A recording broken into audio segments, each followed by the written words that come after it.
Quelle est la situation actuelle du système de caisse enregistreuse dit SCE dans l'ORECA?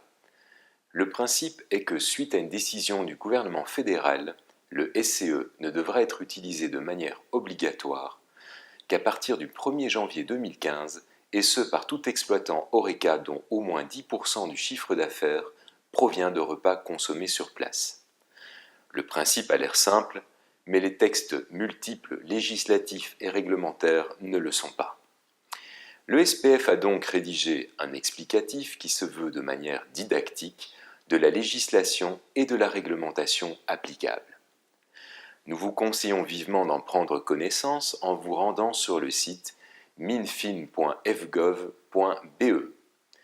Dans la mesure où cette source est officielle, il ne pourrait bien entendu pas vous être reproché de vous baser sur ces informations telles qu'elles sont exposées elles-mêmes par le SPF Finance.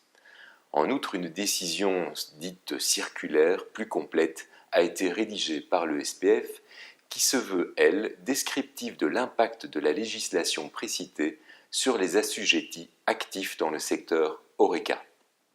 Elle est aussi téléchargeable sur le site de la Fédération. Sachez qu'un recours en suspension et en annulation a été introduit devant le Conseil d'État le 24 mars 2014 à l'encontre de la décision concernant le système de caisse enregistreuse, dit SCE, régime définitif au 1er janvier 2015. À ce jour, et à notre connaissance, un arrêt n'a pas encore été prononcé par le Conseil d'État.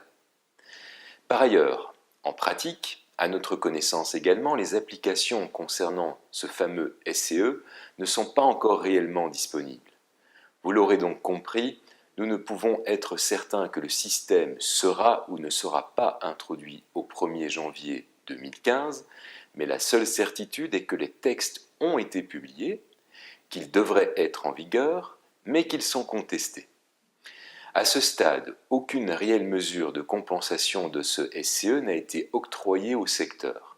La motivation donnée par le SPF quant à la raison de l'introduction de ces systèmes est d'ailleurs erronée. Un lien est fait avec la baisse de la TVA dont le secteur ORECA a bénéficié en 2010.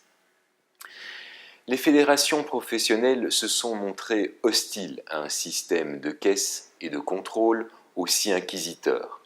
Et les études universitaires sont d'ailleurs inquiétantes à ce sujet quant aux conséquences de son application en termes de licenciement et de chômage.